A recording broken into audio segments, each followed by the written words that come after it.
اعوذ باللہ من الشیطان الرجیم بسم اللہ الرحمن الرحیم۔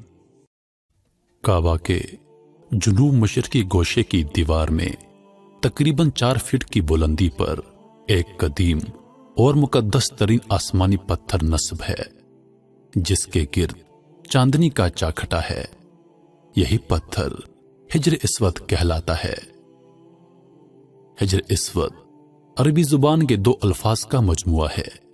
حجر عربی میں پتھر کو کہتے ہیں اور اسود سیاہ اور کالے رنگ کے لیے بولا جاتا ہے۔ حجر اسود وہ سیاہ پتھر ہے جو کعبہ کے جنوب مشرقی دیوار میں نصب ہے۔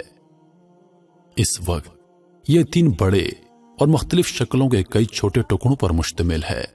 یہ ٹکڑے اندازاً 2.5 فٹ قطر کے دائرے میں جڑے ہوئے ہیں جن کے گرد چاندنی کا گول چکر بنا ہوا ہے۔ جو مسلمان حج یا عمرہ کرنے جاتے ہیں ان کے لیے لازم ہے کہ طواف کرتے ہوئے ہر بار حجر اسود کو بوسہ دیں۔ اگر ہجوم زیادہ ہو تو ہاتھ کے اشارے سے بھی بوسہ دیا جا سکتا ہے۔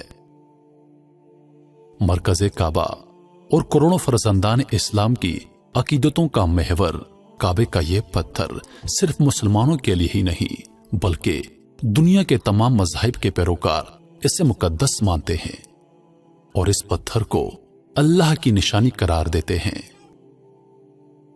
اسلامی روایات کے مطابق جب حضرت ابراہیم علیہ السلام اور ان کے بیٹے حضرت اسماعیل علیہ السلام خانہ کعبہ کی تعمیر کر رہے تھے تو حضرت جبریل علیہ السلام نے یہ پتھر جنت سے لا کر دیا جسے حضرت ابراہیم علیہ السلام نے اپنے ہاتھوں سے دیوار کعبہ میں نصب کیا۔ 606 ہجری میں جب رسول اللہ صلی اللہ علیہ وآلہ وسلم کی عمر 35 سال تھی تو سیلاب نے کعبہ کی عمارت کو سخت نقصان پہنچایا۔ قریش نے اس کی دوبارہ تعمیر کی، لیکن جب حجر اسود رکھنے کا مسئلہ آیا تو قبائل میں جھگڑا شروع ہو گیا۔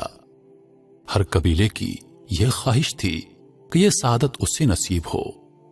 رسول اللہ صلی اللہ علیہ وآلہ وسلم نے اس جھگڑے کو طے کرنے کے لیے یہ طریقہ اختیار کیا کہ حجر اسود کو ایک چادر میں رکھا اور تمام سرداران قبائل سے کہا کہ وہ چادر کے کونوں کو پکڑ کر اٹھائیں۔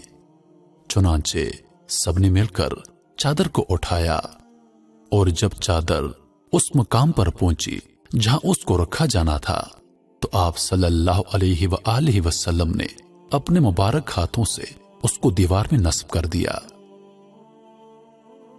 دور جاہلیت میں ایک بار کعبے کو خوشبو کی دھونی دی گئی تو غلاف کعبہ کو آگ لگ گئی جس سے حجر اسود بھی جھلس گیا۔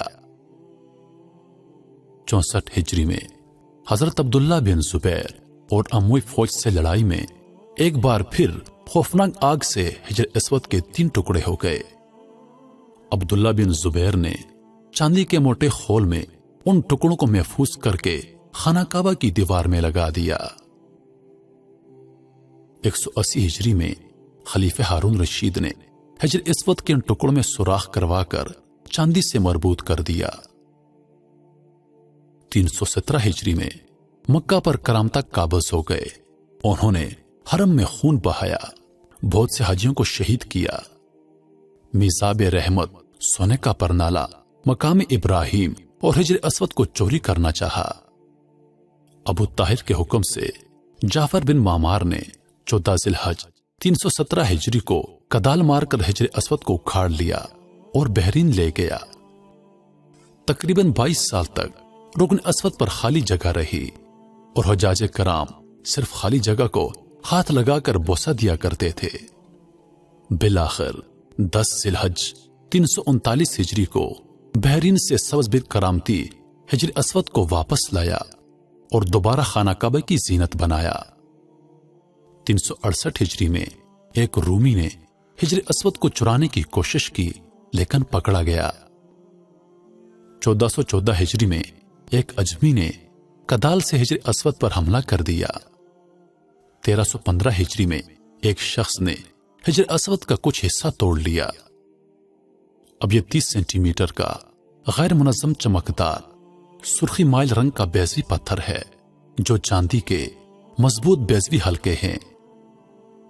اگرچہ زمانے کے بدلتے رنگوں میں طاغونی اور شیطانی طاقتوں نے اللہ کی نشانی کو مٹانے کی بھرپور کوشش کی، لیکن بقول شاعر وہ شمع کیا بجھے جسے روشن خدا کرے۔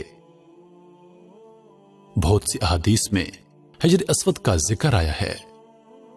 حضرت عبداللہ بن عمر رضی اللہ عنہ بیان کرتے ہیں کہ میں نے نبی کریم صلی اللہ علیہ وآلہ وسلم کو یہ فرماتے ہوئے سنا کہ بلا شبہ حجر اسود اور مقام ابراہیم جنت کے یاقوتوں میں سے 2 یاقوت ہیں۔ اللہ تعالیٰ نے ان کے نور اور روشنی کو ختم کر دیا۔ اگر اللہ تعالیٰ ان کی روشنی کو ختم نہ کرتا تو مشرق اور مغرب کا درمیانی حصہ روشن ہو جاتا۔ حجر اسود اللہ نے زمین پر جنت سے اتارا ہے۔ ابن عباس رضی اللہ عنہ بیان کرتے ہیں کہ نبی کریم صلی اللہ علیہ وآلہ وسلم نے فرمایا کہ حجر اسود جنت سے زمین پر نازل ہوا۔ حجر اسود دودھ سے بھی زیادہ سفید تھا جسے اولاد آدم کے گناہوں نے سیاہ کر دیا۔ ابن عباس رضی اللہ عنہ بیان کرتے ہیں کہ رسول اکرم صلی اللہ علیہ وآلہ وسلم نے فرمایا کہ حجر اسود جنت سے آیا تو دودھ سے بھی زیادہ سفید تھا اور اسے بنو آدم کے گناہوں نے سیاہ کر دیا۔ حجر اسود کا استلام یہ ہے کہ اسے ہاتھ سے چھوا جائے۔ نبی کریم صلی اللہ علیہ وآلہ وسلم نے حجر اسود کا بوسہ لیا اور امت بھی نبی کریم صلی اللہ علیہ وآلہ وسلم کی اتباع میں اسے چومتی ہے۔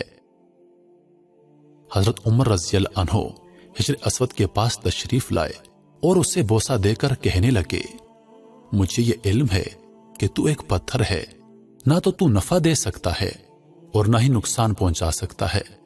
اگر میں نے نبی کریم صلی اللہ علیہ وآلہ وسلم کو تجھے چومتے ہوئے نہ دیکھا ہوتا تو میں تجھے کبھی نہ چومتا۔ ابو طفیل رضی اللہ عنہ بیان کرتے ہیں کہ میں نے رسول اکرم صلی اللہ علیہ وآلہ وسلم کو دیکھا کہ آپ بیت اللہ کا طواف کر رہے تھے اور حجر اسود کا چھڑی کے ساتھ استلام کر کے چھڑی کو چومتے تھے۔